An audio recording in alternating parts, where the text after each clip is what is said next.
사도행전 11장 23장 11절 다 찾으셨습니까? 네, 그럼 같이 읽어볼까요? 시작. 그날 밤에 주께서 바울 곁에 서서 이르시되 담대하라. 내가 예루살렘에서 나의 입을 증언할 것 같이 로마에서도 증언하여야 하리 하시니라. 네, 이 말씀은 이제 바울이 참 유대인들의 그 핍박, 그런 힘든 상황 가운데서 참 이제 잠을 청하고 있는데 나타났어요. 주님의 말씀입니다. 담대하라. 내가 예루살렘에서 나의 일을 증언한 것 같이 로마에서도 증언하리라. 이게 하나님의 말씀입니다. 바울은 이 말씀을 통해서 위로를 얻고 힘을 얻고, 그래서 이제 로마로 그 험난한 길을 가게 되는 과정이 이제 27장에 26장에 다 기록되어 있습니다. 우리가 만나게 되는 그 어려움들, 힘든 일들 얼마나 많나요? 저 또한 환난이 있을 거고, 우리 형제자매님들도 정말 어떠한 그 일들을, 그 힘든 일들을 만나게 될 때 어떻게 그 일들을 대처해 나가는지, 그것을 오늘 이 27장 말씀을 보면 그것이 여실하게 드러납니다. 이 27장 말씀을 보면서 사도 바울의 그 마지막 여행인 거죠. 그래서 로마로 향하는 첫 항해 내용입니다. 같이 27장을 보면서 그 내용을 한번 보도록 하겠습니다. 사도 바울이 어떻게 그 역경을 이겨나가는지, 헤쳐나가는지 같이 보도록 하겠습니다. 너무 내용이 길기 때문에 짧은 시간에 다 하기에는 좀 무리가 있는 것 같고, 짧게 간략하게 말씀드리도록 하겠습니다. 이제 배를 타고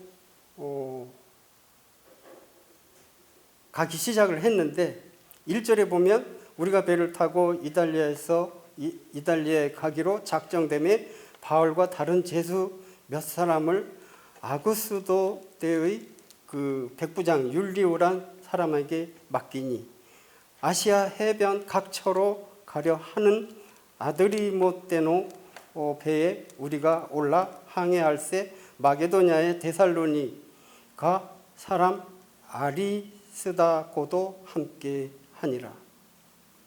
여기 이제 이 험난한 그 항해에 몇 사람이 항해를 합니다. 같이 함께 합니다. 바울과. 이 함께하는 사람이 276명입니다. 큰 배죠. 바울은 죄수의 몸으로 지금 로마로 향해 가고 있는 것입니다.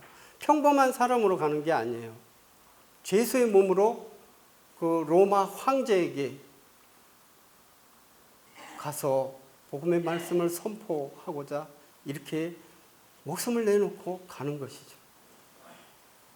여기에 누가하고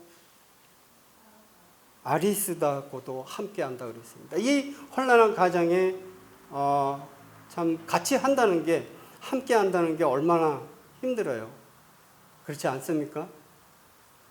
우리 성도님들이 우리 몸된 교회 안에서 어떤 환난과 역경이 닥칠 때 성도님들과 함께 해주면 성도님들이 함께 해주면 얼마나 위로가 되고 힘이 되겠습니까? 사도 바울도 마찬가지라고 생각이 됩니다. 많은 힘을 얻었을 것 같습니다. 목숨을 내어놓은 상황인 거죠. 그래서 이제 이튿날 시돈에 되니 율리오가 바울을 친절히 대하여 친구들에게 가서 대접받기를 허락하더니, 이 시돈에는 그 스데반이 그 순교를 당할 때 그때 이제 흩어졌던 성도들이 시돈 모임을, 교회를 개혁한 그러한 교회라고 생각이 되어집니다. 이곳에서 이제 위로를 얻고 힘을 얻고 이제 또 항해를 합니다.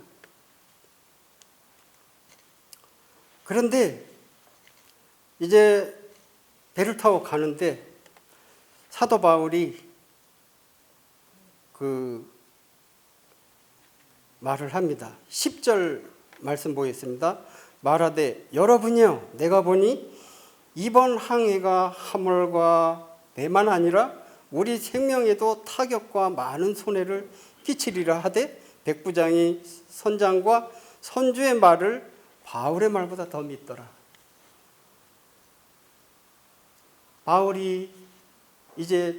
바울은 그 선교를 위해서 여행을 1차, 2차, 3차까지 다녔습니다.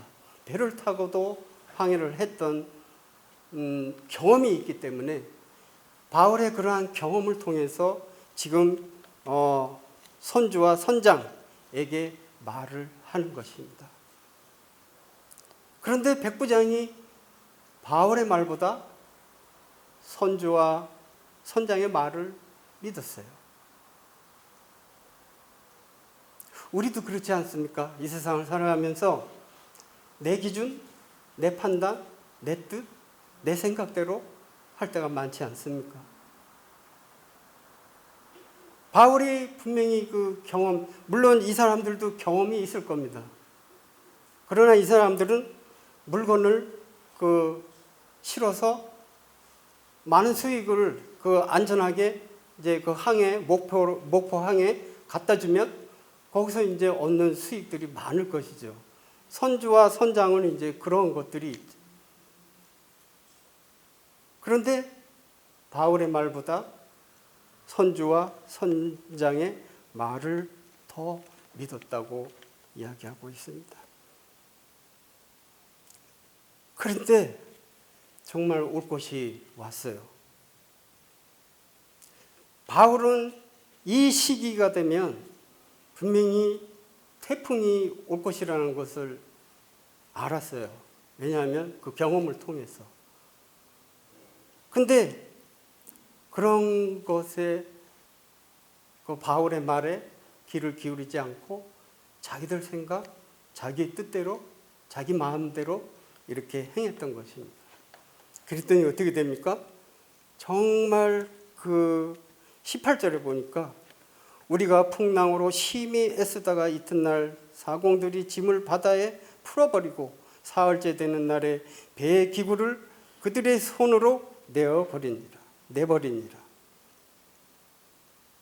여러 날 동안 해도 별도 보이지 아니하고 큰 풍랑이 그대로 있음에 구원의 여망이 없어졌더라.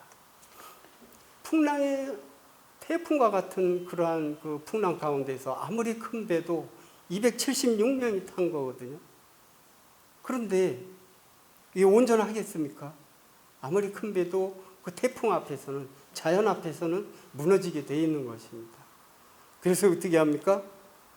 사흘째 되는 날에 배의 기구를 그들의 손으로 내버렸다 그랬어요.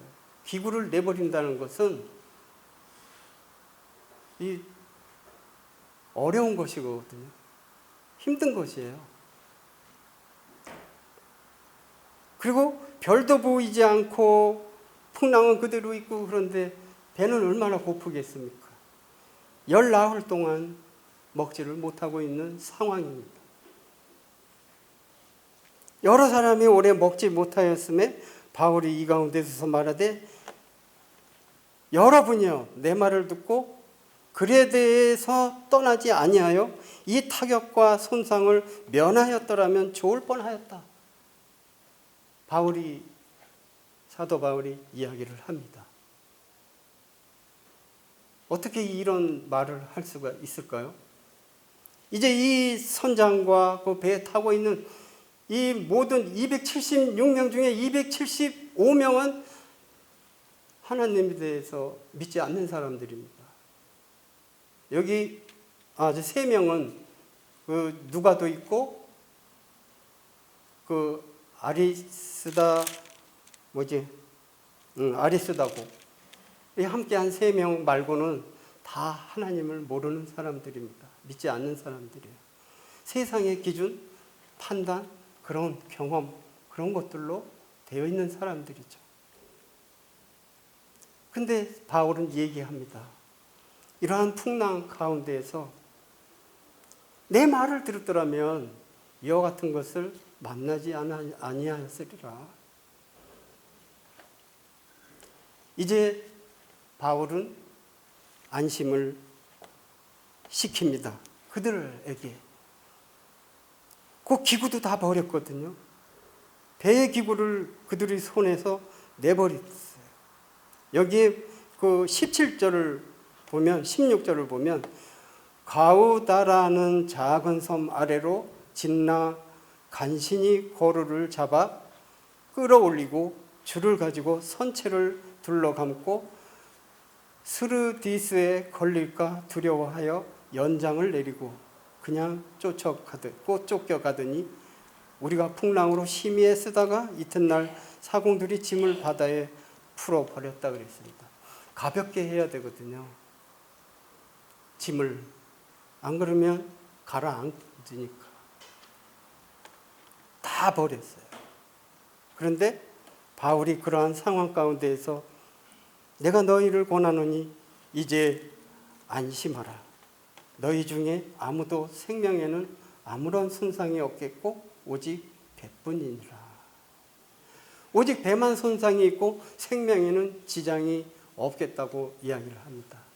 이 배가 처음에 출발할 때는 그 많은 그 선장과 선주 모든 사람들 백부장 할 것 없이 자기의 말 백부장이 거기서 가장 이제 우두머리거든요. 이 백부장 말을 들어야 돼요. 이 말에 따라야 되고. 그래서 처음에 어떻게 합니까? 백부장이 선장과 선주의 말을 바울보다 더 이렇게 믿었어요. 그런데 이제 풍랑이 지금 정말로 일고 태풍이 막 불어서 다 배도 부서지고 정말 내 목숨도 거기 배 276명의 생명이 정말 없어질 수 있는 죽을 수밖에 없는 그러한 위기의 상황에 있는데 이제 바울의 말이 주도권을 잡습니다. 왜 그렇습니까? 이제 바울이 말을 합니다. 여러분이 안심하라. 딱 말을 해요. 정말 이제 이게 이제 이 상황에서 이제 죽겠구나. 얼마나 고민이 많았겠습니까? 위급했겠습니까? 이 순간을 정말 얘기한다면 영화와 같은 그러한 장면일 수도 있습니다. 얼마나 위급했겠어요. 죽을 수밖에 없는 그러한 상황인데, 그런데 바울이 이제는 안심하라. 너희 중에 아무도 생명에는 손상이 없겠고 오직 배뿐이라. 배만 손상이 있겠다 이거죠. 그리고 내가 속한 바 곧 내가 섬기는 하나님의 사자가 어젯밤에 내 곁에 서서 말하되 바울아 두려워하지 말라. 내가 가이사 앞에 서야겠고 또 하나님께서 너와 함께 항해하는 자를 다 내게 주셨다 하였으니 24절, 23절 말씀을 이렇게 볼 때 참 힘이 되고 위로가 됩니다. 여기 276명이라는 이 많은 그 배에 탄 사람들이 이 바울의 말을 듣고 안심시키는 그 말을 듣고 힘을 얻었을 것 같습니다. 정말로. 이젠 중심이 이제 백부장이 아니라 이제 이 배의 중심은 사도 바울한테 있는 것입니다. 이제 그렇게 할 수밖에 없어요. 그리고 하나님이 함께 하셨습니다. 그러므로 여러분요, 안심하라. 나는 내게 말씀하신 그대로 되리라고 하나님을 믿노라. 하나님께서 정말 사도 바울에게 말씀하셨던 그 말씀이 그대로 될 것을 이야기하고 있습니다. 그대로 될 것이라는 것이죠. 우리 마가복음 11장 24절 말씀 함께 보겠습니다.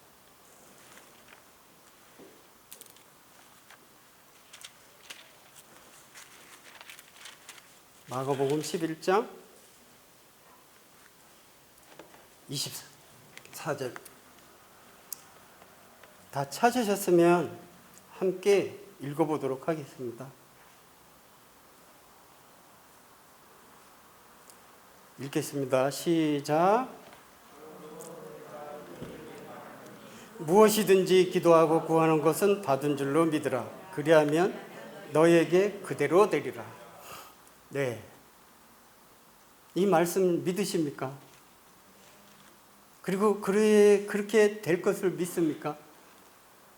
바울은 분명히 그렇게 될 것을 믿었습니다. 오늘 이 말씀의 핵심이 이 부분입니다.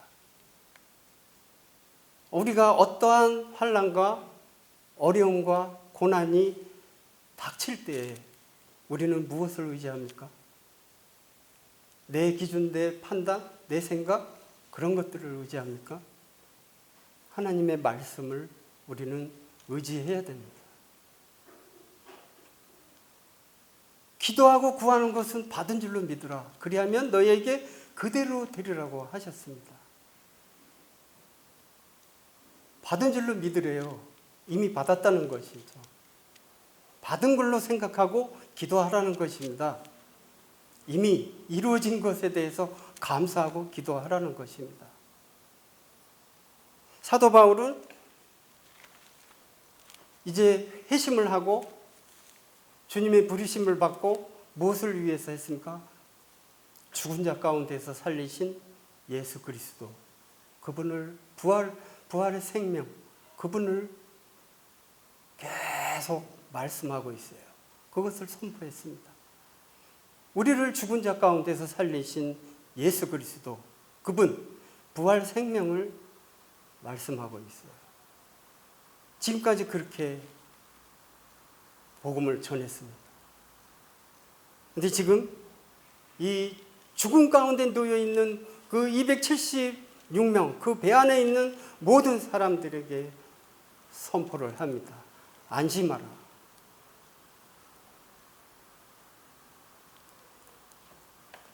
하나님의 그 뜻이 이루어지도록, 그리고 사도 바울 안에 있는 그 예수 그리스도를 통해 그 말씀, 예수님께서 말씀하신 그 말씀이 이루어진 것을 인해서 말씀하고 있습니다. 여러분이 안심하라. 나는 네게 말씀하신 그대로 되리라고 하나님을 믿노라. 정말 그렇게 될 것을 믿은 것이죠. 그렇게 어떻게 했습니까? 근데 점점 배는 여기서 이제 계속 바울이 나와요. 백부장 그 안에 있는 선주, 선장 할 것 없이 전부 바울의 이야기를 듣습니다. 31절에 보면 바울이 백부장과 군인들에게 이르되 이 사람들이 배에 있지 아니하면 너희가 구원을 얻지 못하리라 하니 이에 군인들이 거룻줄을 끊어 떼어 버리니라. 그리고 이 거룻줄을 끊어서 떼어 버렸다는 것은, 이 거룻줄은 뭡니까? 구명배죠? 구명보트? 그 줄을 끊어버렸어요. 열 나흘이나 이 사람들은 또 굶었어요. 배는 파손이 돼가지고 이제 죽을 목숨밖에 없는데 이 사람들을 향해서 이제 바울이 하나님의 지혜를 구하고 그 경험 그런 것들을 통해서 이제 이야기를 합니다. 그리고 밀을 실은 배예요. 여기 또 밀을 가득 실었었거든요. 그래서 그 떡을 만들어 가지고 떡을 가져다가 모든 사람 앞에서 하나님께 축사하고 떼어 먹기를 시작하며 그 안에 있는 그 모든 사람들 그들도 다 안심하고 받아 먹으니 37절 배에 있는 우리의 수는 전부 276명이더라. 276명이 배불리 먹었다고 합니다. 놀랍지 않습니까? 이것이 바로 하나님의 은혜라는 생각이 듭니다. 날이 새매 39절 38절 보겠습니다. 배부르게 먹고 밀을 바다에 버려 배를 가볍게 하였더니 날이 새매 어느 땅인지 알지 못하나 경사진 해안으로 된 항만이 눈에 띄거늘 배를 거기에 들여다 댈 때 될 수 있는가 의논을 합니다. 우리 몸된 교회 안에서 정말 우리가 무슨 일을 헤쳐나갈 때 의논이 필요한 것이죠. 내 생각, 내 뜻 그런 것보다는 정말 가장 좋은 방법, 주님이 주시는 가장 좋은 지혜 이런 것들을 의논해서 헤쳐나가게 될 때 그 일은 정말 주님이 기뻐 받으시는 그러한 일들이라고 생각이 되어집니다. 그리고 닷을 끊어 바다에 버리는 동시에 키를 풀어 늦추고 돛을 달고 바람에 맞춰 해안을 향하여 들어갑니다. 이 백부장은 그 죄인들을 이 배에 탄 사람들을 통수하는 사람이거든요. 주도권을 가지고 있는데 이 백부장이 그 바울의 지금까지의 그 가정을 보면서 바울의 말에 신뢰가 됐을 것입니다. 믿음이 생겼을 것이라고 생각이 되어집니다. 왜냐하면 그 폭풍 가운데 자기들 생명이 위태한 순간에 바울이 안심을 시키고 두려움을 없애주고 그리고 배불리 먹여주었어요. 그리고 하나님의 말씀을 의지하는 그 모습을 보면서 이 백부장도 아마 거기에 동요가 됐을 것 같아요. 그래서 43절에 뭐라 그럽니까? 백부장이 바울을 구원하려 하여 이게 왜 그랬냐면 42절 보니까 군인들은 제수가 헤엄쳐서 도망할까 하여 그들을 죽이는 것이 좋다 하였으나 백부장이 바울을 구원하려 하여 그들의 뜻을 막고 헤엄칠 줄 아는 사람들을 명하여 물에 뛰어내려 먼저 육지에 나가고 하고 헤엄칠 수 있는 사람들을 먼저 육지로 내보내고 그 남은 사람들은 널조각 이제 널판지 거기에 자기 몸을 의지하는 것이죠. 그래가지고 모두 구원이 된 겁니다. 구조가 된 겁니다. 276명. 마침내 모든 사람들이 상륙하여 구조되니라. 마지막 절에 44절 말씀하고 있습니다. 뭐라고 그랬습니까? 사도 바울이 25절에 여러분이요 안심하라 나는 네게 말씀하신 그대로 데리러가 하신 그 하나님의 말씀을 끝까지 신뢰하고 의지했기 때문에 그 배는 너희 생명은 아무런 손상이 없고 배만 손상이 있을 것이다. 그리고 목적지에 도달할 것이다. 그래서 정말 마지막 절에 어떻게 합니까? 모두 구조가 되었다고 하는 말씀을 우리는 보게 됩니다. 이 말씀을 보면서 우리에게 닥치는 환난, 어려움들, 고난들이 얼마나 많습니까? 그러나 끝까지 하나님의 그 말씀을 신뢰하고 나아가는 그 사도 바울의 그러한 그 믿음, 그런 것을 보면서, 그리고 하나님의 그 섭리 가운데 이러한 모든 일들이 계획되어지고 이끌어 가는 과정이라고 생각할 때 우리의 삶도 주님께서 우리를 이렇게 이끌어 가십니다. 어떠한 환난이 있더라도 헤쳐나갈 수 있도록 그러한 믿음을 주신다는 것이죠.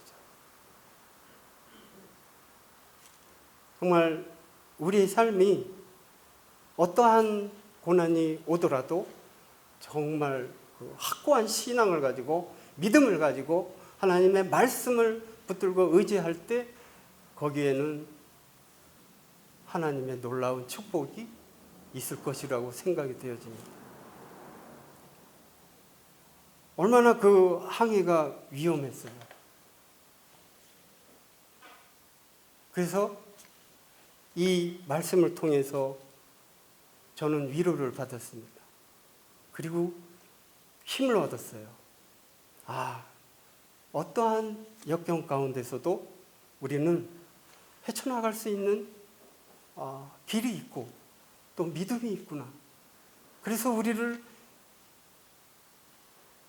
구원하여 주셨구나. 새로운 피조물로 새 생명 가운데 부활 생명으로 살아가는 이러한 그 삶을 우리가 살아갈 때 우리에게는 넘치는 축복이 있을 것으로 생각이 되어집니다. 우리 형제자매님들도 이와 같은 믿음을 통해서 오늘 27장 말씀을 통해서와 같이 어떠한 역경이 닥쳤을 때 우리는 정말 하나님의 말씀을 의지하고 끝까지 조금도 의심하지 말라 그랬어요. 끝까지 신뢰하게 될 때 주님께서는 그 말씀대로 이루시는 그러한 놀라운 분인 것을 경험하는 그러한 성도님들이 됐으면 좋겠습니다. 결론을 이제 말씀을 드리면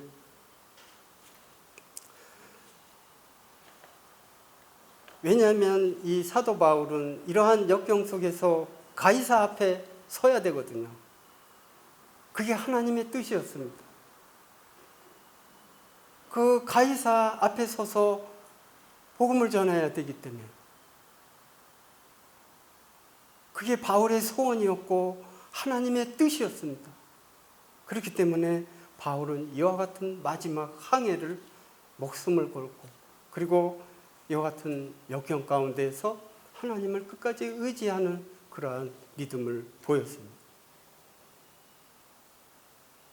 그래서 죽음의 위험을 지나가게 되었지만 그때마다 하나님은 말씀하시고 격려하시며 바울로 하여금 주님의 뜻을 바라보게 하셨습니다.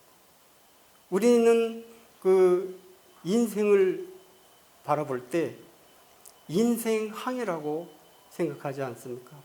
항해하는 인생이나 마찬가지입니다. 어떠한 그 배를 타고 항해를 하게 될 때 우리는 때로는 폭풍도 만날 수도 있고 파도가 넘쳐나는 그러한 그 위험한 순간들도 있을 것으로 생각이 됩니다. 이 인생이라는 바다를 향해 가고 있는데 그렇기 때문에 우리의 인생의 항해에서 만나는 모든 풍랑은 자신의 그 힘으로만 극복해야 된다는 것이 아니고 정말 하나님의 백성들은 하나님의 손이 붙들고 있거든요. 의로운 오른손이 우리를 붙들고 계십니다. 이사야 41장 10절 말씀에 주님의 그 의로운 오른손이 우리를 항상 붙들고 계십니다. 그래서 결코 항해를 하더라도 어떠한 풍랑, 어떠한 어려움이 닥치더라도 침몰하지 않고 이 바울의 그 말씀과 같이 27장 말씀과 같이 우리를 그렇게 인도하시고 이끌어 가신다는 거죠. 그러한 하나님을 의지하고 그리고 이끄심에 감사를 드리는 그러한 삶을 살아갔으면 좋겠습니다. 시간이 많이 남았네요. 우리 저를 한번 따라해 보시겠습니까? 나는 감사합니다. 이 감사하는 생활을 했으면 좋겠습니다. 항상. 우리 감사하는 생활을 많이 하십니까? 나는 건강해. 따라해 보십시오. 나는 건강해. 나는 풍요해. 나는 부유해. 좀 더 크게 하세요. 나는 부유해. 나는 온전해. 그래서 나는 행복해. 그래서 주님께 감사합니다. 잘 안 되네. 이것을 매일매일 하십시오. 나는 건강해. 나는 풍요해. 나는 부유해. 나는 온전해. 나는 행복해. 그래서 주님께 감사합니다. 이렇게 할 때 이게 반복적인 선포가 되면 정말 우리의 그 질병들도 아픔도 조금씩 사라져요. 어떤 의사가 유명한 의사인데요. 암 환자들을 많이 치료했는데 이제 3개월 남은 암 환자가 말기 환자가 왔어요. 이제 저는 어떻게 해야 됩니까? 선생님. 이 의사가 뭐라고 그랬는지 아십니까? 이제 기다리다가 생을 맞이하시면 될 것 같습니다. 되겠습니다. 그렇게 하셨을까요? 지금 제가 한 항상 감사. 나는 건강하다. 나는 풍요하다. 나는 부유하다. 나는 온전하다. 그래서 나는 행복해. 그러면서 그리고 주님께 그래서 감사해. 이런 것을 3년 동안 했답니다. 3년 동안 했는데 그 의사한테 찾아오고 의사는 놀라지 않았겠어요? 이제 2, 3개월이면 있다가 죽을 그러한 사람인데 암 환자인데 말기 환자인데 몇 년 있다가 이 의사를 찾아왔는데 깜짝 놀라지 않겠습니까? 근데 그동안 어떻게 이렇게 사셨어요? 항상 감사하면서 살았다고 합니다.